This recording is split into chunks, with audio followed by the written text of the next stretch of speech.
చింతామణి గురించి బాలుకు చెప్తుంది మీనా. తక్కువ కొటేషన్ ఇచ్చి ఆర్డర్ తనకు రాకుండా చేసిందని మీనా చెప్తుంది.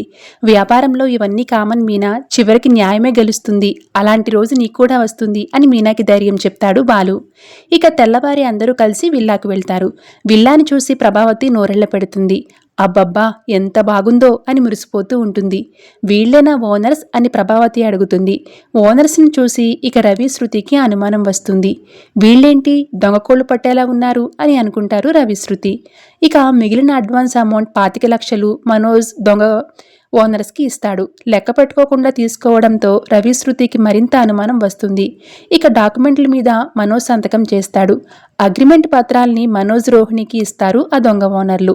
ఆ డబ్బు పట్టుకుని ఆ దొంగ ఓనర్లు జంప్ అవుతారు. ఇక వాళ్ళు వెళ్లే టైంకి బాలు మీనా అడ్డుగా వస్తారు. దాంతో అక్కడ ఆ ఓనర్స్కి బాలుకి గొడవ జరుగుతుంది. ఇక ఇంట్లో ఉన్న అందరూ బయటికి వచ్చి చూస్తారు.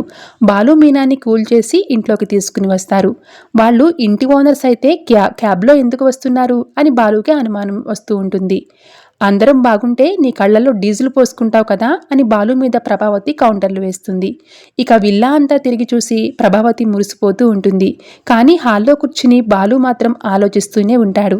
ఇంత పెద్ద ఇల్లు క్లీన్ చేయాలి, వంట వండాలి అంటే మీనా పూలగంపను పక్కన పెట్టాల్సిందే అని ప్రభావతి అంటుంది. మంచి భార్య దొరికినప్పుడు భర్త ఎదుగుతాడు అని మనోజ్ రోహిణిల గురించి ప్రభావతి చెప్తూ ఉంటుంది. నాన్న, నీకు అన్యాయం జరిగింది. డ్రైవర్గా స్టార్ట్ అయ్యి డ్రైవర్గానే రిటైర్ అయ్యావు. నీకు మంచి భార్య దొరకలేదని అమ్మే ఒప్పుకుంది అని ప్రభావతి మీద కౌంటర్లు వేస్తాడు బాలు. దాంతో ప్రభావతికి కోపం వస్తుంది. ఎందుకు కోపం? నువ్వు అన్నమాటే కదా వాడు చెప్పింది అని సత్యం కౌంటర్ వేస్తాడు. కాఫీ పెట్టు మీనా అని మీనాకి ప్రభావతి ఆర్డర్ వేస్తుంది. కానీ పాలు ఉన్న పాలు విరిగిపోయే అత్తయ్య అని మీనా అంటుంది. పర్లేదులే అత్తయ్య, నేను కాఫీ ఆర్డర్ పెడతానులే అని మనోజ్ రోహిణి చెప్తూ ఉంటారు.